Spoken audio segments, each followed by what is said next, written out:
I never listened to them. So. Okay, everybody, it's 4:30.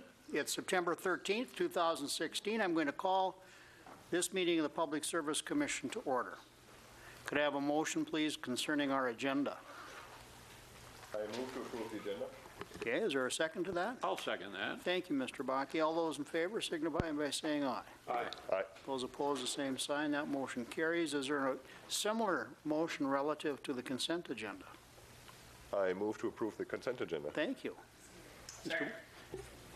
David, thank you.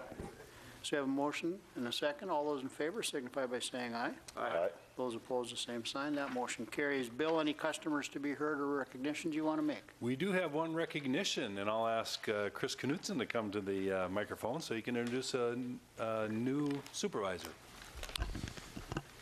Chris Knutson, Water Division Manager. I'd like to welcome Mark Pritchard. He's our new water plant supervisor. He has been operating the Moorhead water plant for 3 years now, I believe, and hired just within the last couple weeks and started just recently, so got him busy working on projects. Okay. Well, welcome to your new position. We Well, we expect should big at least things get out him of up there and, Yeah. and say hi. Say hi. Tell us where he's from and this Yeah. kind of thing. you. Yeah, tell us a little bit about you, you know? You could have left your jacket on. All right, well, hello. My name is Mark Pritchard. I'm the new water plant supervisor. Like Chris mentioned, I've been an operator at MPS for the past 3 years. Prior to that, I graduated with a bachelor's degree from Concordia College in town, so I'm a local, so wanted to keep it around here. Grew up in Hawley, Minnesota, so right down Highway 10. Played lots of sports there, and I wanted to stick around the community, and this was a really good fit, so I was very happy to find this place as an operator, and it's been very good to me, so thank you, everyone. We're happy to have you. Yeah, thank you. Anything It's else? Mark spelled with a C. With a C. Yes, I'm one of those. So don't, Yeah. And so them don't too, mess yeah. up his invitation next time we bring him down here. Is that what you're saying? Why is it K now? No. I don't know. No, it's fine. M-A-R-C. So you're warning us to spell it right. Mark was nice enough not to say anything. Yeah, this is normal, yeah. This is normal. So Mark, basically, don't listen to this half of it. All right. Glad to have you aboard. Welcome. Well, thank you very much. Welcome. Any old business, Mr. Schwand? No. Any new business from the city council, Heidi? Thank you. No, not really, just budget season. That's about it. Nothing too exciting. We're looking at about a $14, well, the ceiling right now is at about a $14 a month increase per household, per median value home. Okay. Single sort recycling, we passed that last night. Did you? Okay, cool. So July 1st hopefully will be the start of that new service. That'll be nice for Ralph. He gets so confused with those various I know, bins. glass and plastic's Yeah. hard to differentiate. And paper. Okay, to talk about some real stuff here, I mean, it is really cool to get actually all the apartment buildings and the students into recycling. Absolutely. Which is really a cool thing. I mean, I talked to some people who said, well, do we really need to spend that much money? I'm like, you know what? We're going to add, 700 tons more recycled materials out of the landfill, so thanks for doing that. We still need to figure out, and Steve Moore is working on it, what the fees will be and what if the fees for our garbage canisters will change and whatnot. So still got a little bit of work to do when it comes to. Because I understand that the households will now have a large canister similar to what we have for garbage, correct? Yes, well, even probably bigger than your garbage Okay. canister, 95 gallons Wow. for the recycling. Well, let me ask you this. Will those recycling bins still be available at the 2 sites that we have in Moorhead? Yes, Okay, so people can still bring their things there, even after we start the single stream? that's my understanding. Okay, Will they pick up and recycle the little boxes that we The sort little blue into now? ones that we have now, yes, those are recyclable. Yeah, I would They're think so. yours, you bought them, so you can keep them if you want, but if you don't want them, we can distribute them to apartment complexes. They're nasty, I'd just soon get rid of them. I don't know that I'd They want to get get fined nasty. for anything. or will you pick up and recycle old commissioners as well? Just thought I'd ask. You mean former or old? Take your pick. Recycle or reuse? I'm going to move right on, Heidi, if you're done. To members of the Public Service Commission, anything to report? Actually, I get to report something, if I may. Oh, you may. Because our general manager didn't report it in his media report. But we spent some time on the radio together a couple of weeks ago. I had the great fortune of hosting the afternoon show on KFGO, and Bill came on and spent about 20, 30 minutes with us and did a good job. We talked about solar Yeah, energy for the most part. Renewable energy. Solar generated, renewable, the wind generated to some degree, but for the most part, we talked about the solar garden. Yep. He did a nice job, but he didn't even mention it in his media report, so. Well, I you know, think and it'll be if in I there. would have had more advance warning, because you didn't give me much warning, I wasn't able to listen and/or heckle. Well, I wasn't we even had I some- wasn't even invited. we actually did I get wasn't response. I wasn't even Yeah. invited. We did get response, so, yeah. Yeah? So, good job. Thank you, thank you. You're Yeah, we supposed talked to say that about, back we to talked a him. little bit about water as well. Yeah. And we even had, we had a good question, or maybe one question? I think one question. He only asked you one good question? No. No, the- I asked him plenty of From the good outside. questions. Yeah, Yeah, yeah. so, But it went well. Well, thank you for doing that. Say, Bill, on the solar question, totally, may I ask a question, please? Certainly. Thank Feel you. free, you're going to Thank do it you. anyway. Yeah, thank you. Yeah. On the solar, no, I'm on. okay. Yeah. Have we ever talked to the school board about putting more solar panels on the new schools they're building? Because they're going to put a lot of roof line up, Yeah. and I wonder whether this could be a discussion to see whether maybe it makes sense for us to add solar onto the roofs if possible. Yeah, I'm not sure if Dennis has talked to them or not. I have not. Could be interesting to maybe see whether it makes sense or not. Yep, no, that's a good idea. I was, my sister lives in Germany, and they built a new high school which is fully powered by solar. The entire high school is totally off the grid, which is an interesting thing, but they had a massive roof assembly there, and they just used every square meter Wow. to put solar up. My brother-in-law in California is fully off the grid as well. Yep. Les? Funny you should bring that up for those that are out there watching us at 7 p.m. tonight. The candidates for the school board, Moorhead District 152, will be answering questions like that at the Moorhead Public Library starting at 7 p.m. Would you pass along this inquiry to them on our behalf? That's a no. If someone writes it up for me, I will take it there. Well, you know, given the questions that arose over the construction and the energy problems of Reinertsen, I think that's a very good question to ask, you know. Yeah. So, Casey, would you write that up for Les? No, she Never said mind. no. Mr. General Manager, what do you have to report? I've got a written report. If there's any questions on that, you can ask me that. Otherwise, I don't have anything else. I mean, other than maybe the president and I met with the city manager once again today. So we've had a couple of good discussions with the city manager. Had a delightful lunch and Thai tea. Yeah, and Thai tea, yeah. We talked about, just the relationship between Moorhead Public Service and the city and some of the initiatives that that he would like to advance, and he got our input on some of those things. And so this is the second meeting for both Ken and I with the city manager.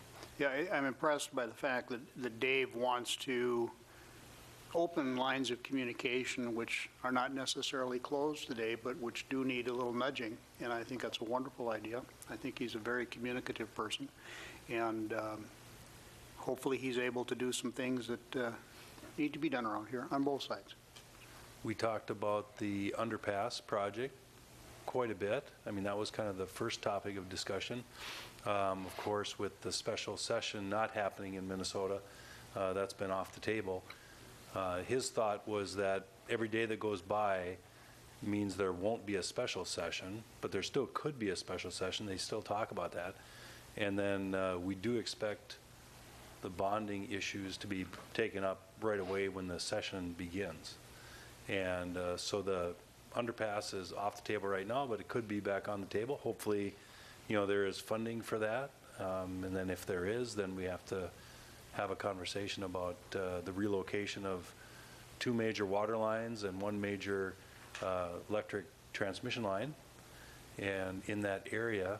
And again, President Norman mentioned that David is pretty communicative, and what he'd like to do is get a meeting in advance of the legislative session together to talk about it, so that we kind of all are on the same page when that time comes. David? Bill or Heidi, again, what's his tenure with us, and what's the process toward getting a permanent city manager? The session seems a few months away. Will he still be with us by the time we get to session? It's possible. Oh, okay. Well, no, we expect a new city manager by January.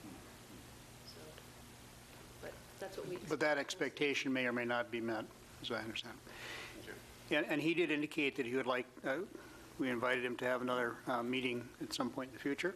He indicated he thinks it'd be a good idea to get our two deliberative bodies together. And I said, it's funny you should mention that. We've been asking for that for years. So, but I said we'd be happy to do anything in those regards. So, yes. When you talked to the city manager, did you mention the other big project for next year, the overlay project on 20th and 20th? I think that was the area where we were looking at water main replacement. Has that come up yet? Have we heard anything from engineering? I don't know if Chris maybe has something. We didn't talk about that today. No, we didn't talk about that. We I talked, talked to him before about that. the underpass was the biggest thing we talked about. Chris Knudsen, Water Division Manager. Yeah, I met with engineering a couple weeks ago, and we discussed the options for the projects next year. So we both got some tentative plans kind of working into budget season here to accommodate for that project. So we got a working plan. It's still gonna change a little bit as we refine it, but the process has begun. So Good. we're in good shape on that one for now. I talked to somebody who's in a city similar to our size out east, and I was talking about the water main replacement we're doing. He goes, "You're doing it?" I said, "Oh yeah, we're doing it." And he said, "We are so far behind right now. It's all going to blow at the same time. So congratulations to you and your team to actually, get that moving. So let's get the old stuff out." Not only are we doing it, we've been doing it for a long time. Yeah. And that says a lot about those involved with our water aspects of our operation. Yep. Anything further? Okay, that brings us down to the next item, which is item 8D, which is to accept the report on the completion of the high-service pumping station and yard piping project. I'm assuming, Chris, you might have just stayed exactly where you were.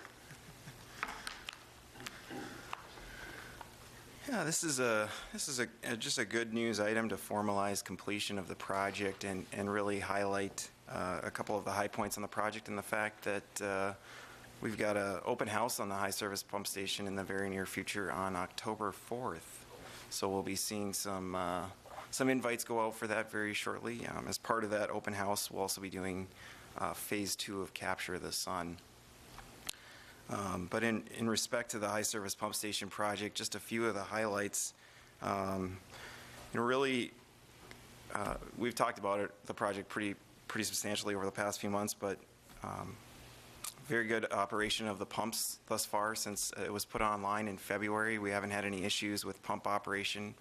We've actually put about 250 hours on the 1.3 megawatt natural gas generator that was installed as part of the project. So using that generator for its intended purpose of load shedding, and then we saw quite a few lightning storms this year, so that generator ran quite a bit during lightning storms and performed very well and to our satisfaction. So very good on that one. And then from a project management standpoint, about $2,300 of change orders on the project. It's an $11.3 million project, so managed very, very well. We were able to take a few deductions to offset a few increases along the way for the project. So really positive project and happy to have it. It's really done a lot for our operation in terms of the water system, really kind of increased our reliability and enabled us to put out a lot more water on peak day flows. So a very, very successful project. Good. Thank you for all your hard work. Has anybody got any questions for Chris? Any comments? Could I have a motion, please, to accept Chris's report on the completion of the high-service pumping station and yard piping project? So moved. Is there a second? Second. Thank you, Les. All those in favor signify by saying aye. Aye. Those opposed, the same sign. That motion carries. The next is to accept a report on a draft letter regarding the Red River Valley Water Supply Project Development Agreement. Bill, are you speaking to this? Well, Chris and I can speak to this. Chris, why don't you start, and I'll jump in if I need to. Okay. Yeah, I just wanted to get a letter in front of the board regarding our potential exit from the Red River Valley Water Supply Project. So the deadline for the Red River Water Supply Project Development Agreement is October 1st, rapidly approaching. Based on conversations with the commission, Commissioners Meanert, Mellon, and Anderson, and then some of other discussions with council, it's currently our intent to send a draft letter, which we included with this agenda item, that would entail our exit from the Red River Valley Water Supply Project. So the letter is pretty brief, pretty short, just saying, hey, we've appreciated our involvement on the project, but are intending to extricate ourselves at this point. So that's the intent of the letter. Wanted to get it in front of you guys so you could at least see it. The intent is to approve the letter on September 27th.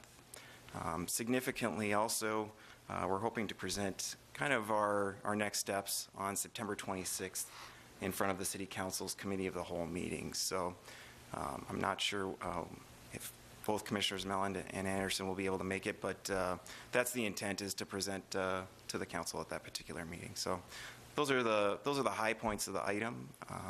Be happy to take any questions. Mr. Anderson? I plan to be there, Chris. I was there for the earlier conversation, some months ago now. A couple of things just since our conversation a couple of weeks ago. One, I was curious about any communication just via our liaison with the council and reactions that are different from what we got before. I did give the council an update last night. I told them that was the direction that the commission was heading. Okay. Nobody had any questions. There were no concerns raised. Okay. I had said that feasibility, economic feasibility, and the plans to access our aquifers were kind of the driving impetus. Yeah. So, yeah, nobody had any questions or concerns, but that they had expressed to me, so. Just for you all, for your information, I've been in a couple of meetings in the last couple of weeks where the topic has come up. The water working group for the Valley Prosperity Partnership continues to be aggressive on really all of the water supply as well as water control issues.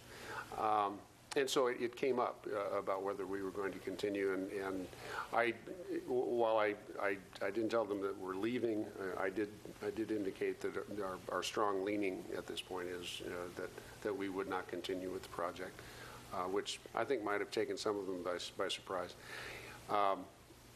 Former mayor and legislator Maury Lanning, though, was with the group too, and I think it might be a good idea for us to have a conversation with him prior to our action in a couple of weeks. So whether that happens with one of us, he is still so involved in the water issues and water supply issues, including a recent Corps of Engineers draft on the Red River of the North watershed and water supply issues. I think really out of courtesy for what he continues to do in service to this region and to the community, we probably ought to just let him know what it is that we're doing and thinking. He's come before us in the last couple of years a couple of times to talk about these various water supply issues and so forth. So I think just really kind of out of courtesy, we ought to be communicating with him. Okay. And then I would only then react to Chris's letter. I think it's a great letter. It spells out really what our concerns are.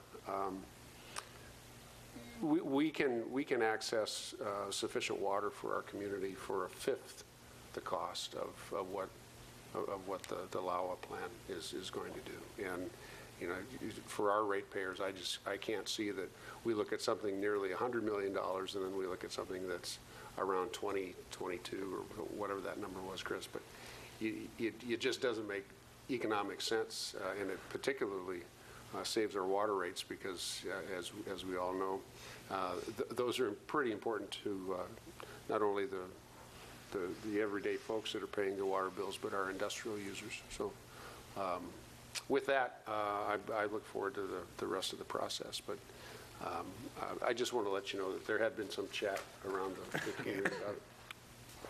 Well, The other thing we should consider as well, if we do exit, is to really make sure that all the stakeholders on this side of the river understand that we need to protect that aquifer, right? That may involve 2 counties, that may involve other cities as well, because that is really going to be the one source if everything else runs dry. So I know we have a good protection area on the part we're using right now, but if we do expand it, and maybe we should look at that as well. So it's, we can't just sit back here and say, listen, we're going to rely on the aquifers. We need to make sure that they are protected going forward. But I agree with Dave. It's, in the end, it comes down to a very substantial financial decision. And we are lucky enough to have the resources we have, so we just need to make sure we tap into them properly, no pun intended, and that we actually protect them to the highest degree possible. So. Anything further, Chris? Bill and I'd be happy to reach out to Maury and set up a meeting. Okay. That wouldn't be a problem. And then our intent is, we're actually nearing the completion of the Buffalo Aquifer Management Plan. Upon completion, we'll present that to the board. Should be before the end of the year, and our intent is to meet with Clay County following the completion of that plan. So it'd be a really good opportunity. Looked at us as being the steward for that particular aquifer. Correct. Yeah, so it'd be a really good opportunity to talk to him at that point. That's our kind of working plan on that one. It was, as part of the tour we had a couple of weeks ago, again, it's always eye-opening to do the aquifer tour and to realize, when you look at those open pits, that is the water that we are going to drink. So, my point again is to make sure that they are protected, and they are protected well right now. It just needs to go forward as well. So. Chris, do we need any further communication with the county leadership? They were here the evening that we spoke about this, and so it was kind of a dual presentation of sorts, because they were here when we were speaking with the council, because they were here to talk about the jail, I think. But yeah, I think we do need it. It'll be, I think, just the timing, the completion of that plan is really a good opportunity to bring it up, because we haven't discussed a lot of the model results that we brought before you last fall. So that's a good time to do it, and then and speak about our infrastructure needs in terms of a future expansion as well. So I think it's very important that we close the loop on that one and continue to maintain that communication channel. Do you anticipate having another report for us prior to our making a decision with regard to this? Absolutely, yeah. At the next commission meeting on the 27th, you'll approve the final letter. So this is just a draft review of that, of the letter. We'll follow up with another item on the 27th. Yep. Could I have a motion, please, to accept Chris's report? Move to accept item 8E. Is there a second to that motion? Second. All those in favor signify by saying aye. Aye. Those opposed, the same sign. I see we have the next item is the approval of specifications and the authorized advertisement for bids of the tree trimming for 2016 and 17. I don't know if this needs any further clarification. Read the forum about it. Yeah. Well, there's that, but there's that. Did you see the response today? no, I didn't. Okay. Whoa. Would you like to explain it to us? He got the contractor, well, one of the contractors' attention with that editorial, or Levy Spurge, or whatever the heck it was yesterday about tree trimming. And so there was a direct written response in the paper then already this morning to that. We do what we have to do, but I think the point was well made that in all cases we can't bury the service. It's just, talk about expensive. In some places we just can't do that, and so we have to keep the branches off the lines. And maybe I'm stealing your thunder, but boy, the forum was all over it for a couple of days. So. Yeah, they have been. The biggest thing there is that some of those contractors they do tree trimming on a 5-year or even longer or time frame. So the issue that they do different than we do, we cut every 2 years. Every 2 years, so 1 year we'll do the north side of town, the next year we'll do the south side of town. In 2016, 2017 here, we'll be doing the south side of town and the transmission line as well. That's expected to be about $135,000 is what those costs are. But that allows us to not have to take so much of the tree away. We can just trim around the lines itself. Yes, David? Travis, if I might ask this question, I know sometimes, and what the people see and what they, I think, get really concerned about is sometimes there isn't much of the tree left, yet the tree is left. Is there a process that we ever have with the arborist in town or whoever is responsible for the boulevard trees ultimately, whether they continue to be there or not? Is there a step that we can take where we get to a point and you look at the tree and there really isn't much of a tree left?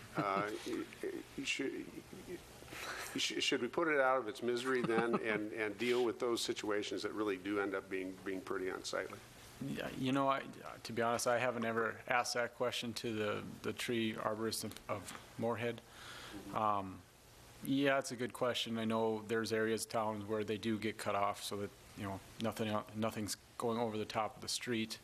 There are other areas of town where we just cut the tops off so they stay right below the lines as well. So it's difficult, you know, any new development nowadays, everything's underground, so we don't have that issue, but in the older areas of town, it is cost prohibitive to put everything underground. So it's just something you got to manage and work through. I think the tree that I'm thinking of is down on 4th someplace, but the only thing left of it was just, it was just leaning over this way. It's sort of like- Everything that side of the tree was gone. Yep. It's sort of like the expanses that hold the wires, you know, that the engineers, it's all in the eye of the beholder. Heidi? David, you must have been driving in my neighborhood, right around, right by the high school, on the south side there. That's probably it, yeah. It is, it's basically a trunk with a few branches, and it does look, Kind of forlorn. it looks pretty sad. And it goes the whole stretch of, you know, that Yeah. 6 or 7 blocks. But it seems to me that you could save money on tree trimming if those trees were removed and a smaller tree that only got 10, 12 feet high was planted.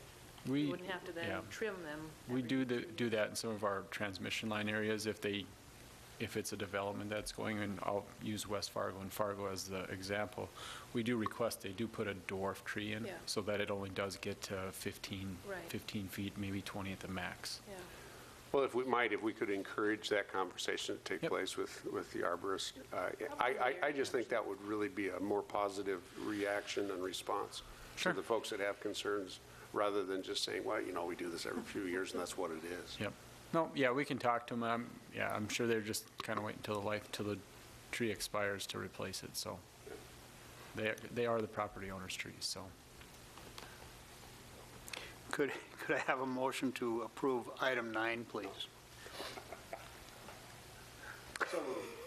Is there a second? Second. All those in favor signify by saying aye. Aye. Those opposed, the same sign. That motion carries. And the next item is item 10, to approve the amendment to the services agreement for MMUA's Safety Management Program. Who's speaking to this? Joe is speaking to this one. If Well, did somebody wake up Joe? MMUA's done our safety management program for a while. Joe is in charge of that area and does a great job. Introduce yourself, Joe. Joe Moore, Electric Operations Well, Manager. welcome, Joe. How are we doing tonight? Good, yourself? Good. Good. Yes, it's a yearly renewal that we have with contract with MMUA, where they come in and do a safety program. They do a audit of our facilities, and every month when they come up, they'll do a walkthrough and check to make sure that we're maintaining everything the way we need to have it done.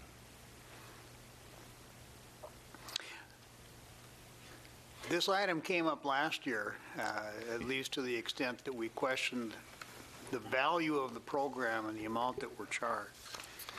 Yes. And I know that you had fairly strong feelings at that time. Do you still have those same feelings? This is in fact a worthwhile endeavor for us? I did have a conversation with the director, Mike Willits, this year again, as the price increase, the first price increase that came was substantially higher than some of the other communities. So I did have another talk with him, and we came to what I feel is a good agreement. The increase they had for this year was $1,000 versus the rest of the towns were $300. And they had a ceiling that they wanted to put us at, which would have taken us another 3 years to get to. So the understanding we came to now is the rest of the towns had a $300 increase. They reduced ours to $500 this year, and from now on they will be the same. So I think we have that under control. I shouldn't have even questioned you. David? Joe, what was the result of the walk around last time? I mean, were there significant or substantial or even, notable suggestions or changes that needed to be made as a result of it?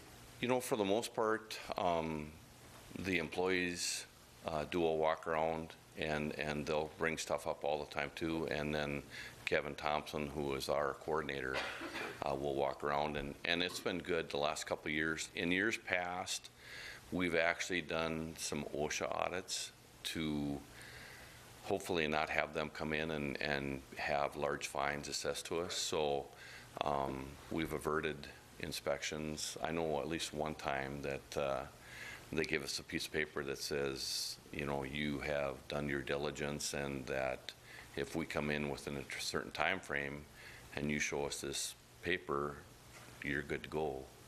So we've done that twice now, and I would think that within the next year or two we'll do that again, just to stay on top of it, and it saves us a lot of time, and anything that they find, we correct. Well, one significant OSHA fine can pretty well eat up that fee, so I just wondered if there was, is there a written document report that comes as a result of this, or is it pretty much just anecdotal as they're on site? He does. Kevin fills out monthly reports when he comes down, I see. and they're available to us. Yeah, okay. He works with both the water and electric. We work with all the employees out there, so Yeah. I think he does a really nice job. Great. Does a nice job at our monthly sessions of different topics and what we need to look for, and safety challenges that we have, and to try to keep everybody alert. Okay. If there's nothing further, I would entertain a motion on item 10. Move approval, item 10. Is there a second? Second. All those in favor signify by saying aye. Aye. Opposed, the same sign. That motion carries. Item 12 is to approve a change order number 1 for the 2016 water main pipe bursting process. Chris? We've got 11 on consent. Yeah. That's what those little stars are for. I'll take that from Les if he corrects me, but. Could we go on to item 12 now, Chris? Yeah. Chris Knutson, Water Division Manager. MPS just recently completed a water main replacement for 2016 on Friday, actually. And one of the subcontracts and subcontractors we use to help us complete water main replacement is pipe bursting. So pipe bursting is basically just pulling a new pipe through existing old pipe.